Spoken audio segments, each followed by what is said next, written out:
নমস্কার বন্ধুরা, Bengali kitchen রুমে সবাইকে স্বাগত। আজকে রেসিপি বাদাম প্যাটিস। আমি কিভাবে বাদাম প্যাটিস বানাই সেটাই আপনাদের সাথে শেয়ার করব। শুরু থেকে শেষ পর্যন্ত ভিডিওটি দেখার অনুরোধ রইল। চিনে বাদাম নিয়েছি 200 গ্রাম,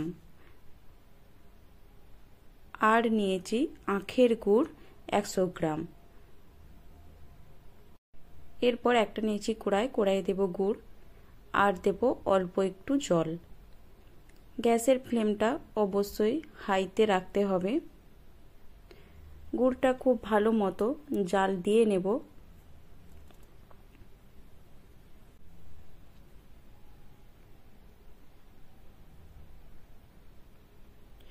গুড়টা খুব ভালো মতো জাল দেওয়া হয়ে গেছে।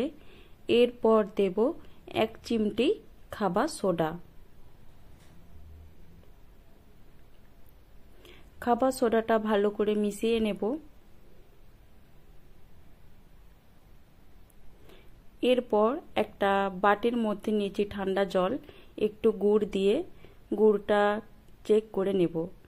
এই জলে দেওয়ার পর গুড়টা যদি শক্ত শক্ত হয়ে যায় তাহলে জানবেন গুড়ের পাক হয়ে গেছে। এরপর দিয়ে দেব বাদাম দিয়ে বাদামটার সাথে গুড়টা খুব ভালোভাবে মাখিয়ে নেব। এরপর গ্যাসের ফ্লেমটা অফ করে দেব। এরপর একটা থালা নিয়েছি, থালার মধ্যে দেব 2 চামচ সরষের তেল। তেলটা থালায় ভালো করে লাগিয়ে নেব।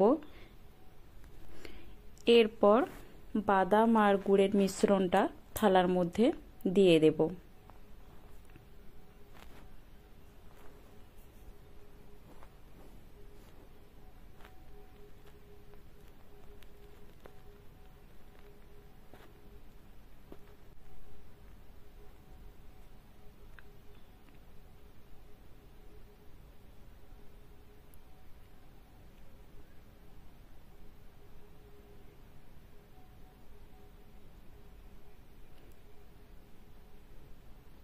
বাদাম আর গুড়ের মিশ্রণটা এরপর খুন্তি করে আমি চাড়িয়ে নেব।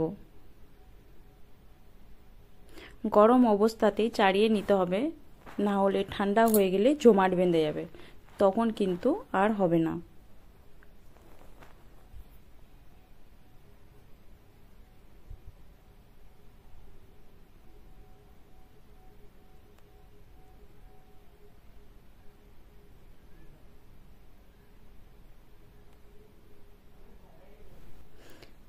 এরপর ঠান্ডা হওয়া পর্যন্ত অপেক্ষা করব। ঠান্ডা হয়ে গেছে। এরপর একটা ছুরি নিয়ে 4 চৌকো করে কেটে নেব।